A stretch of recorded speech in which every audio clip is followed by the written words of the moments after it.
Hello, my friends, and welcome to a brand new episode of Discourse in Magic. My name is Jonah Babins, and it's possible that you can hear through the microphone that I am sick. I spent the last week or so kind of sick, and then the last couple days before that doing family stuff, and then the last week before that performing at the Chicago Magic Lounge in the 654 Club. It was so much fun. What a beautiful venue. And I got to do my close-up show, which was rad. Thanks to all the magicians who came out to see it and to hang out. I had such a blast in that city. Now, a little gift for you, because I know I missed the last week. While I was in Chicago, I got a chance to lecture for the Chicago Magic Roundtable. That is the magic club affiliated with the Chicago Magic Lounge. And the lecture was super fun. The lecture I do with Ben Train, and it usually has 3 parts. So first, Ben does his tricks lecture, really awesome, easy to do tricks that you can do, plus some hard ones if you're cool like that. Then I do my tricks lecture of a bunch of cool tricks that I've come up with that people really love. And then I do my business lecture. So this snippet is basically a good meaty chunk of the business lecture that I did for the Chicago Magic Roundtable. Couple quick things to mention about it. First thing is you will notice that I am talking ridiculously fast. That is not because your podcast is on 2 times speed. That is because we had 90 minutes to do the lecture, which means I had 45 minutes and half of that was magic. So like my business stuff, I had 20-ish minutes, and usually I take like a whole hour to do that. So I'm trying to get through stuff as fast as humanly possible. That's the first thing to just warn you is I'm talking really fast, not going super deep on stuff, but really trying to answer as many questions as I can. Number 2, you're used to this beautiful, incredible audio through this incredible microphone. That was through a lapel mic with some shuffling in the front row and some scratchy sounds. So the team is going to do the best that we can to clear up the audio for this and make it sound better. But just forewarning, it won't be perfect audio like you're used to. There may be a couple of funky noises. And then the third thing to just tell you is that this was a really fun group. They asked a ton of questions, and usually I go really deep on the questions, but in this case scenario, I just tried to answer them as quickly as possible so that we could move on and hit more people in the room that had questions before we ran out of time. So this was a wide-ranging Q&A part of the lecture. The first bit of it is me going over the general curriculum of the stuff I coach on, and the second bit of it is Q&A, and there were great questions, some about pricing, some about sales calls, how to get people on the calls, how to get video footage, and more and more and more. So this was a lovely episode, and I'm really pumped to share with you a snippet from the lecture. Here it is, the Q&A part of the lecture for the Chicago Magic Roundtable. Enjoy.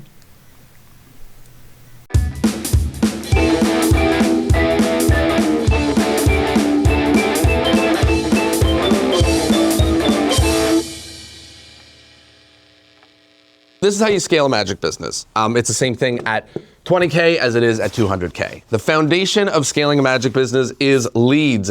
If you do not have leads coming into your business, you do not have a business, you have a very expensive hobby. So we need to make sure that we have leads coming into the business all the time. Second thing is sales. This is how you convince people to hire you at the price that you want for the market that you want. And the last piece here is systems. This is how you organize your stuff so that it is easy for people to buy and easy so you don't get overwhelmed with all the inquiries and all the managing of stuff. The leads breaks down into 3 parts. There is inbound. This is people reaching out to you directly. This could be ads or SEO or word of mouth, people that have heard of you, giving out your business card, any way where people reach out to you directly. There is outbound. This is you reaching out to people to hire you, reaching out to a theater to hire you, reaching out to a summer camp to hire you, a restaurant saying, hey, you guys should hire me. And then there is past client relationships. This is not only every single person that has hired you, but also every single person who has almost hired you. They looked at your stuff, they thought you were good, it didn't work out because some white guy in a suit in an office decided they should go with an improv troupe or something, but it doesn't mean that your stuff isn't good, it just means that that year, that moment, they didn't hire you. Let's talk about sales. 3 parts of sales. Number 1, there is pricing and packaging. The way you price your stuff. legitimately one tiny change to the way you price and package your stuff can make the difference to you making double or triple in a year, not only because the number's higher, because they choose one option instead of another. Think a can of pop or a bottle of soda at the movie theater. You know, you never end up with a small, you know, kind of weird. Next one is going to be what we call rock star promo material. This is the stuff that they look at and go, he is the one for the job, or she is the one for the job. This is making sure your stuff is videos and photos and testimonials of you performing for the people that you want to perform for. It's 2026. The adage of my magic needs to be seen in person is over. That's not allowed anymore. You need proof. Last part is the sales process. So every single thing from when they inquire all the way into when they book you and even your referrals afterwards, that entire process has a lot to make a difference if you do it right. How you get them on the phone, what you say on the phone, how you send follow-ups, what goes in there, the calls, the text, the referrals, all of that entire engine. And the last part is systems. 3 parts of systems. There is team, who you hire to help you do the stuff. That's not just a full-time employee, although for many of you that may be right, but it's also things like hiring a videographer and someone to make your website. So how you hire and manage those people to make sure that we don't spend 2.5 months hand building a website that ends up looking ugly, but instead we hire someone who knows how to do it. There is software. This used to be a tiny part, and now because of AI, this is the most important thing in the entire circle. They used to be over here, the most important things, and now I'm like, this is it, no question, because it just multiplies absolutely everything else that we do. And then the last thing is work-life balance. The last thing I want for all of you is for you to be a successful full-time magician and make it feel like you have 2 jobs, one at your desk all day and then one performing at night. We are not Batman. We don't want a job at night. We want to just enjoy what it is that we're doing. So this is the entire curriculum. Yes, you can take a photo. Now is your chance to do it. I will hold this up for a second. While people are taking photos, I'm going to give you 1 second or 1 minute. You've got a notebook in front of you. Write down what is one question that I could answer for you that would be useful for you and your magic business. Take a second to do that while people are taking a picture. I think everyone that wanted a picture took one. I'll wait a couple more seconds. What is one question that would be useful for you for your magic business? Awesome. Fantastic. We're going to spend the next 9 minutes or however long we have answering as many questions as humanly possible to the best of my ability. What can I answer for you? Raise your hand. Now's your chance. Yes? Best way to build a sizzle reel? By collecting footage. What's the where and how? Cool. I'll give you the tip that you're probably not asking. So the challenge is, how do I get video footage of me performing? The answer is like this. 2 parts. Number 1, bring a videographer to every freaking show. Then you're like, wait, how am I allowed to do it? You know that contract that you sent to clients that they don't fucking read? Great. Put a line in it that says, I can bring a videographer, photographer to this. I promise, if the event has NDAs or something secretive or whatever, they will read that contract and they will say, please don't bring it. Otherwise, the same reason they forgot your blue M&Ms and they didn't give you the stage size you wanted or the microphone, put it in that contract, just bring them. I have never had it be a problem. The only time it's ever been a problem is I brought someone and they said, oh, we didn't approve a videographer. And I said, actually, it says in the contract that I can bring a videographer. And they said, but you didn't say for what you would use it for. And I went, fuck. So now it says that I can bring a videographer and use the footage for marketing purposes. And I would say 1 in every 10 gigs says, hey, wait, you can't do that for this event, blah, blah, blah, blah. And I go, thank you so much, strike it, don't bring them. Otherwise, every single event, take all the money they paid you and give it to the videographer and do that until you're like, I have enough footage. And then you can stop doing that and then get an editor and you write a script and all that stuff. But that's the question I think you're asking, right? Cool. Other questions? Another chance, yes. So if you give someone your rate and they ask you like, why is this your rate? Like, what kinds of things could you tell? So first of all, I'll be honest with you. That's a fear in your gut. Like, maybe it happened to you once, but like, that doesn't happen. Like, it doesn't happen in the way that you feel like it does. You go to a lawyer, you're like, how much do you charge? He's like, it's $500 an hour. You're like, why? I don't know. Like, that's how much it costs. So it doesn't really, what? Correct. Yeah, whatever. Anything, right? I will say, as a sales note, the last thing you want to do is be out there defending yourself. Because it sucks if they're like, why is it $1,000? You're like, well, I have my 19 years worth of experience performing in the field. I've won all these awards. And they're like, I don't care, right? So I will give you a little methodology to answer that. The first is make a joke. Just because that situation is really tense and you want to make a joke. So if someone says to me like, why is it $3,000? I'm like, you're right. Is 5 better?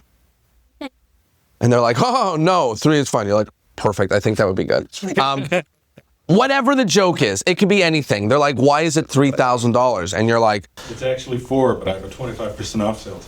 yeah, exactly. Yeah, hilarious, right? Anything like that, you know, is you're like, you think I can afford shoes like these if it was any cheaper? Whatever, you know? 3,000 anymore. It's 5 now. Yeah, exactly. You're like, and it's 4, okay? You better book quick. No, I'm kidding. So first of all, make a joke, diffuse attention, because that it's like tense. Then the second thing is, whenever in your gut you catch yourself defending your cost with the amazing stuff that you do and you have, I have a state-of-the-art speaker system, and because I've been doing magic for so long, I'm a member of the Chicago Magic Circle, so they don't care, right? They don't care. So whenever you catch yourself doing that in your gut, what I want you to do is flip it and say, how is it useful for them? What is it about them? So you said you do trade shows. So you're like, I'm $1,000 a day. They're like, why?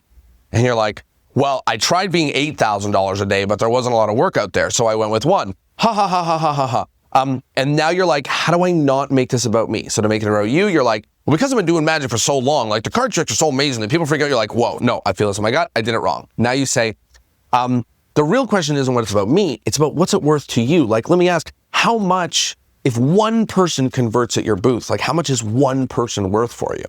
Like, I mean, for us, it's worth like $6,000. You're like, awesome. So if I'm $1,000 a day and there's 3 days, then even if only one person chooses to work with you guys because of 3 straight days of me doing magic, you've doubled your investment. That's it. So just as a gut check, whenever you're defending your stuff, bad news, always make a joke to diffuse it, you know? Like, I love, if you're talking to a private party, this is one I got from Alex Ramosi, I love this, is they're like, oh, I have to talk to my wife. And I go, you know what? I'm going to talk to my wife too. We'll both talk to our wives. We'll come back. We'll chat about it, you know? Like, because it's just funny. Like, I just want to have fun, right? So whenever this, like, these like things that make you tense up happen, it's like, how can I make a silly joke about this? How can I say something silly to diffuse attention? And then I go into it, you know? Like, so someone says, I want this for the wedding. Great. Oh, that sounds amazing. Okay. It's $2,000 plus tax. And they're like, you know what? I have to speak to my partner. I'm like, you know what? I have to speak to my partner too. Okay. Let's both go speak to our partners. We'll come back. We'll chat about the whole thing is. Let me ask a question though. What do you think your partner's gonna? And now I just go into closing, you know? Question. Do you find that people are... You asking me a question? You work from... Okay, no, yeah. Do you find that people are questioning the rate or that they're saying that we don't have the budget for X? Like, I never have people question the rate. Yeah, that's what I was thinking. I've never... Maybe I've had it happen 1 or 2 times, but to be honest, those ain't my people, man. And like, instead of making yourself think that your job is to convince people that didn't have the money to spend the money, your job is to filter out the people who want to spend the money and the ones that don't. So if you're like $1,000 and they're like, why? You're like in my gut, I'm like, the gap is too big. There's nothing that I'm going to say right now where you're going to go, actually, you know what? I was going to spend 2, but 1,000 makes way more sense for this, right? Like, it's just not, it's like, so it's really not the kind of person. More likely they're like, gosh, not really quite in the budget. Another good thing to do at the beginning is to say, do you know what this meeting is about? I'm going to decide whether I'm going to take you on.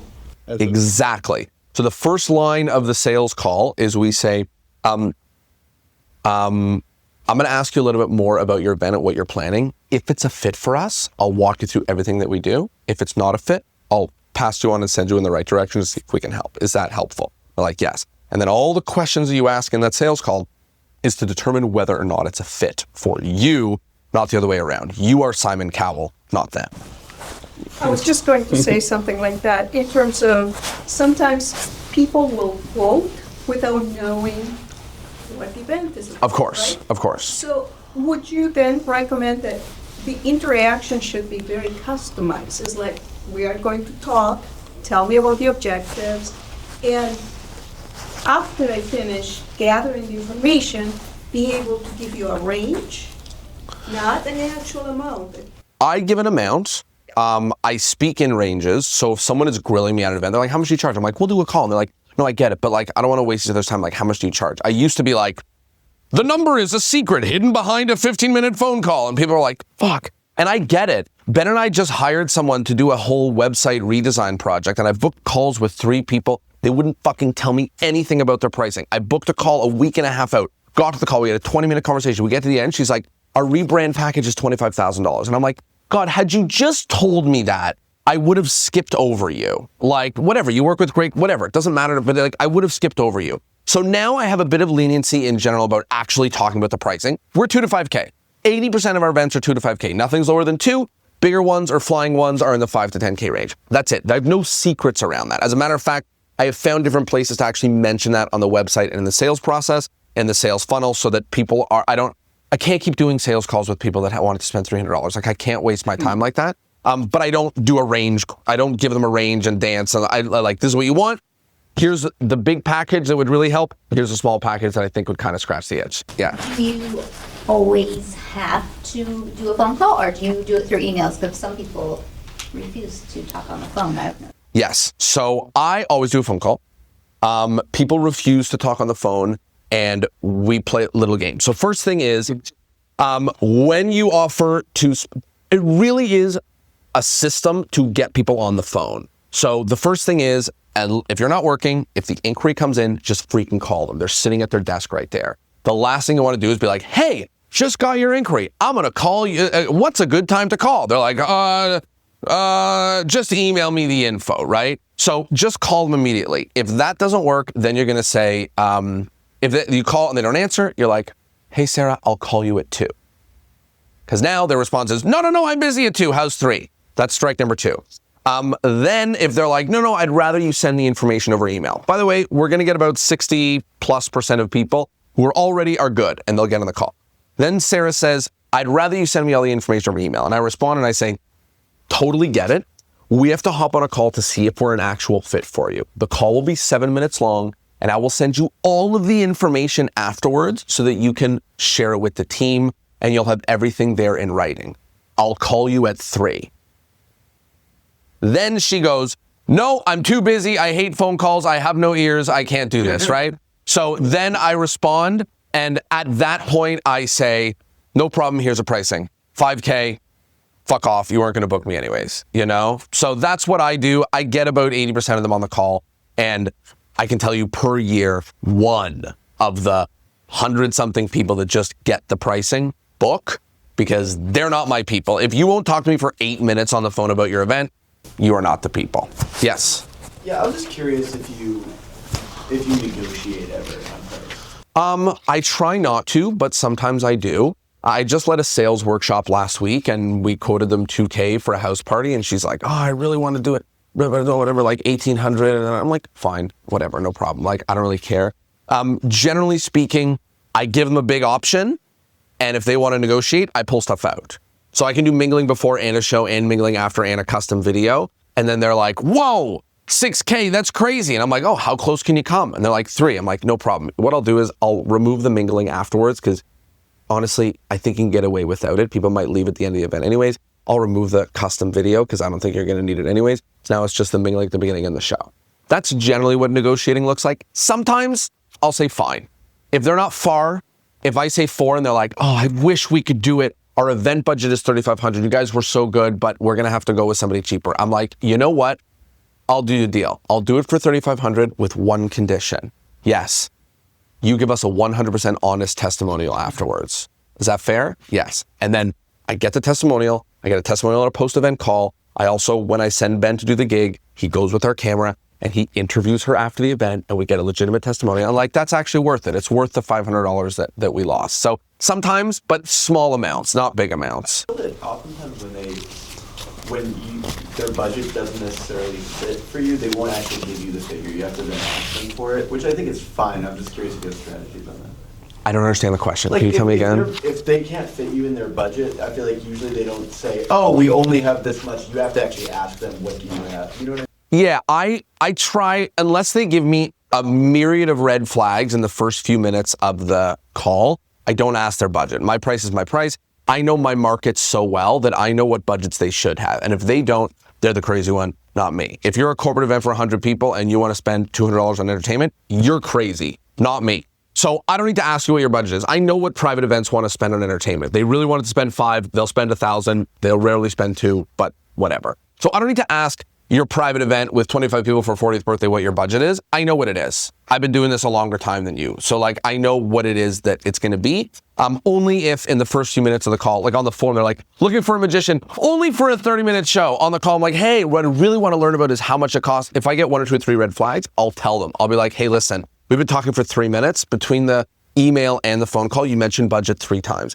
Is there a specific budget that you have set aside for this? Otherwise, I won't touch that. But if they're giving me red flags, I don't want to do a 15, 20-minute call with someone who was $300, and they'll make it obvious in the form. You'll clear. We're looking for a magician, not something too expensive, just a short show. You're like, okay.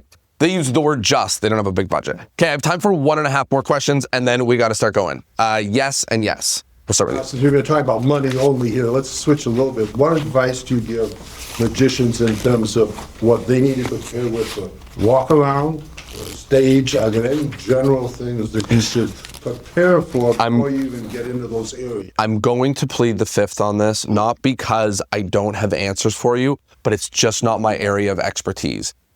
9 close-up tricks, 20 minutes on stage, you're good to go. I don't want to talk more about that. I more help people who do magic to grow it and not to help them do magic. So we'll skip on me for this. Yes. You said software was the most important. AI, baby. What is the softwares that you would be recommending?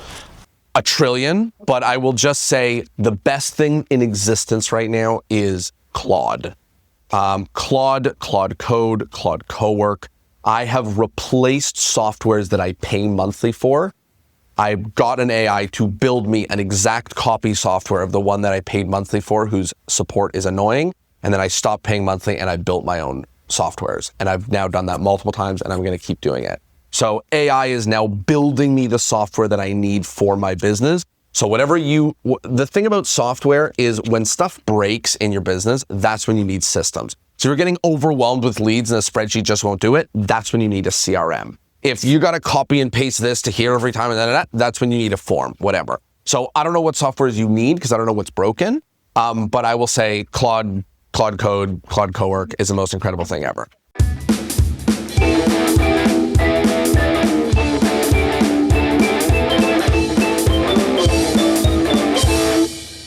Well, there you have it, friends. I hope you liked the episode, and I hope, of course, that you learned something. A quick question, a quick favor for you. If you thought this was useful, this was 1/4 of the lecture that Ben and I usually do. So if you are part of a magic club or a magic convention, and you want to bring in a magic lecture with great tricks, not only cards, but also with t-shirts and candy and bills, thumb tips, and a bunch of other cool stuff, as well as business, then please reach out. The best email is magic@torontomagiccompany.com.